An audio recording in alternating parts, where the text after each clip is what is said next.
Bonjour à tous, bien-aimés. Je vous invite à une lecture dans Ésaïe chapitre 53. Ésaïe chapitre 53. Il y a tellement de versets que je pourrais lire dans ce passage, mais je voudrais commencer peut-être à partir du verset 1 et puis nous verrons bien. Il nous dit, qui de nous a cru la nouvelle que nous avons apprise? Qui de nous a reconnu que le Seigneur était intervenu? Car devant le Seigneur, le serviteur avait grandi comme une simple pousse, comme une pauvre plante qui sort d'un sol desséché. Il n'avait ni l'allure, ni le genre de beauté qui attire les regards. Il était trop effacé pour se faire remarquer. Il était celui qu'on méprise, celui qu'on ignore, la victime, le souffre-douleur. Et nous l'avons méprisé, nous l'avons compté pour rien, comme quelqu'un qu'on n'ose pas regarder. Or, verset 4, c'était nos souffrances qu'il portait, nos douleurs dont il était chargé. Mais nous pensions que c'était Dieu qui le punissait ainsi, qui le frappait et l'humiliait. Pourtant, c'est à cause de nos crimes qu'il était blessé. C'est à cause de nos fautes qu'il était accablé. Il a subi notre punition et nous sommes acquittés. Et par les coups qu'il a reçus, nous sommes guéris. Nous errions tous çà et là, comme un troupeau éparpillé. C'était chacun pour soi, mais le Seigneur lui a fait subir les conséquences de nos fautes à tous. Amen.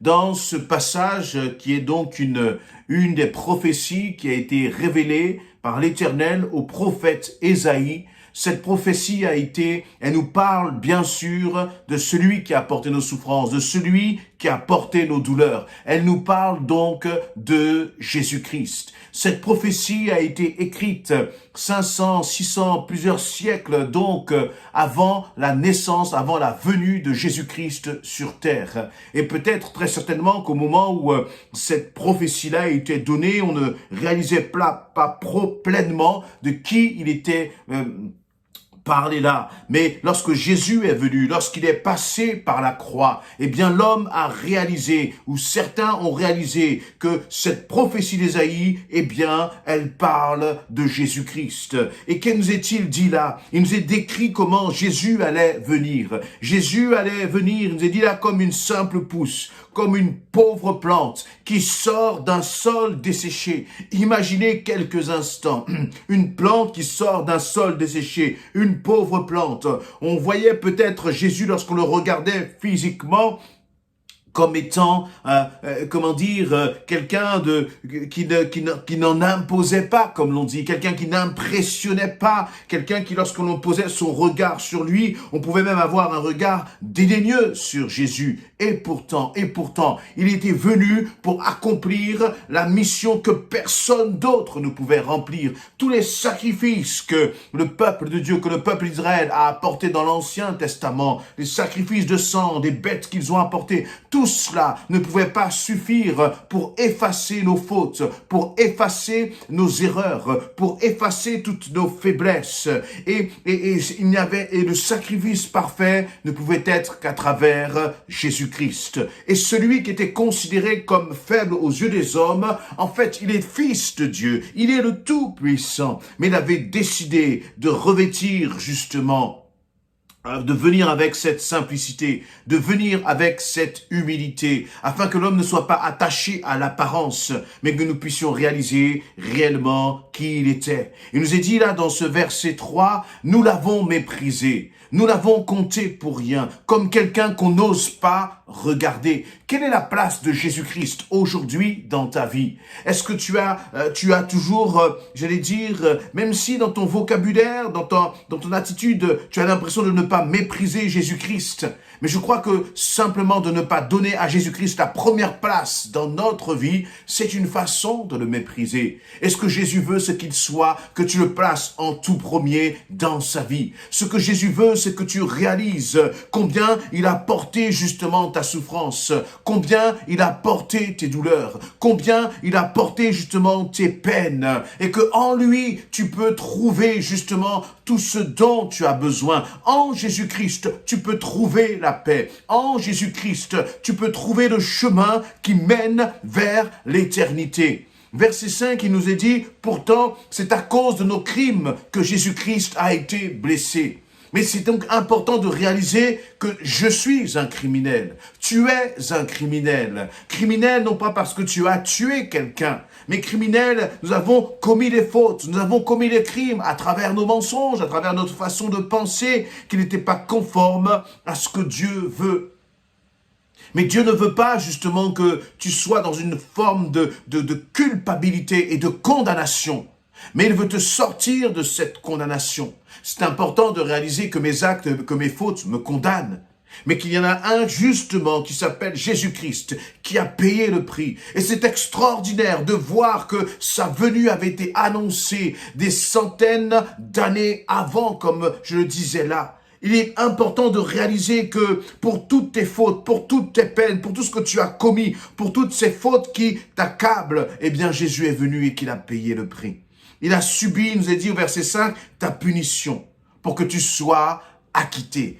Acquitté, quel mot fort, quel mot puissant. Voyez, lorsque, eh bien, vous imaginez un criminel devant un tribunal, et puis, eh bien, pour une raison ou pour une autre, le juge commence à frapper avec son maillet et commence à proclamer cette phrase, commence à proclamer ce mot, tu es acquitté. Et toi aussi, tu peux être acquitté en Jésus-Christ. Tu peux être libre en Jésus-Christ. Mais encore faut-il accepter et recevoir ce cadeau sur ta vie. Peut-être que tu n'as jamais fait cette démarche, mais c'est le moment de le recevoir. Nous sommes dans un temps où eh bien, notre souffle de vie peut partir comme cela. Nous sommes dans un temps où, eh bien, un rien, en fait, peut nous balayer, tous nos projets, toutes les belles choses que nous envisageons. La réalité, c'est que nous réalisons aujourd'hui que notre souffle de vie ne dépend pas de nous et qu'il y a des choses qui nous dépassent. Il y a des choses qui nous dépassent. Mais si aujourd'hui, tu perdais ton souffle de vie, est-ce que tu es sûr d'être acquitté ?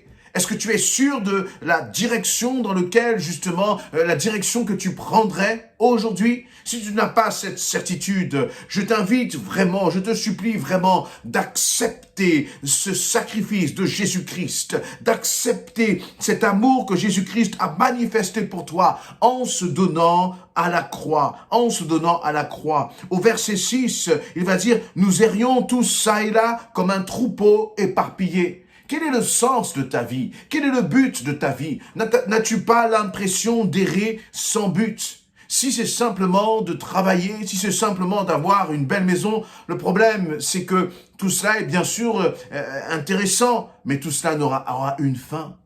Et puis tout cela va retourner à la poussière. Et donc, c'est ce que Jésus, justement, c'est ce que la Bible appelle errer. Tu as l'impression parfois d'avoir un but, mais ce but est tellement... j'allais dire, tellement passager. Ce but après lequel tu cours peut-être est tellement quelque chose qui va retourner à la poussière et qui ne comptera pas pour l'éternité. C'est cela, errer. Tu as l'impression que tu vas dans une bonne direction, mais si tu prends le temps, quelques instants, de t'asseoir et de regarder cela, tu vas te rendre compte, et c'est mon souhait, que tu es en train d'errer. Et il n'y a que Jésus-Christ qui peut donner une vraie direction à ta vie. Peut-être que tu es jeune et que tu te dis tu as le temps, mais ce n'est pas parce que tu es jeune que tu peux te permettre d'errer et de perdre du temps. Parce que ce temps, il est précieux. Il est précieux pour donner justement un sens, un objectif, un but à ta vie. Et de réaliser que si tu vis, c'est pour honorer Dieu. Si tu vis, c'est pour que justement découvrir tout le potentiel, toute la destinée que Dieu a pour toi. Mais pour que tu découvres cette destinée, il va falloir que tu acceptes que quelqu'un, et qui s'appelle Jésus-Christ, a payé le prix pour que tu sois acquitté, pour que tu sois libéré et délivré. Libéré et délivré de quoi? Eh bien, libéré et délivré de tout ce qui pèse sur ta vie. Libéré et délivré peut-être de ton caractère. Libéré et délivré de ton passé. Libéré et délivré de toutes ces souffrances qui minent ta vie. Et dans lequel tu te dis, mais il n'y a pas d'espérance. Jésus-Christ, justement, est venu te donner une espérance. Et pour cela, eh bien, il s'est laissé maltraiter, il s'est laissé humilier. Il nous a dit comme un agneau qu'on mène à l'abattoir, comme une brebis devant ceux qui l'attendent. Jésus a été s'est laissé faire et il a décidé, il a choisi de se laisser faire. Jésus aurait pu appeler en un instant une myriade d'anges pour venir agir, intervenir lorsqu'on le menait sur cette croix, lorsqu'on le crachait dessus. Mais ce qui s'est passé, c'est que à ce moment-là, lorsqu'on a craché sur Jésus, lorsqu'on l'a cloué sur cette croix, lorsqu'on a, tout le péché du monde et de l'humanité est descendu sur ses épaules, Jésus n'a pas renoncé. Et pourquoi est-ce qu'il n'a pas renoncé? Parce qu'il pensait à toi. Et parce que pour toi, il a décidé d'aller jusqu'au bout, pour ton salut, pour ton éternité. Mais est-ce que tu vas recevoir ce cadeau? Et j'aimerais vraiment aussi parler à ceux qui ont déjà donné leur vie à Jésus-Christ. Parfois, justement, nous nous sentons tellement condamnés encore à cause de nos agissements.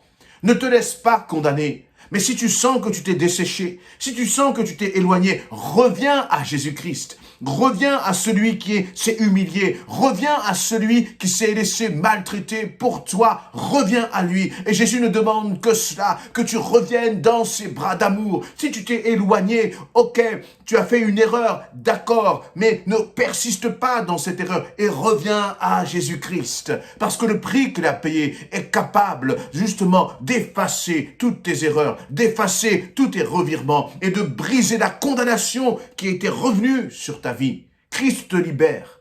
Christ te donne la paix. Mais simplement, décide de revenir à lui et proclame que rien ne te séparera de l'amour de Jésus-Christ. Amen.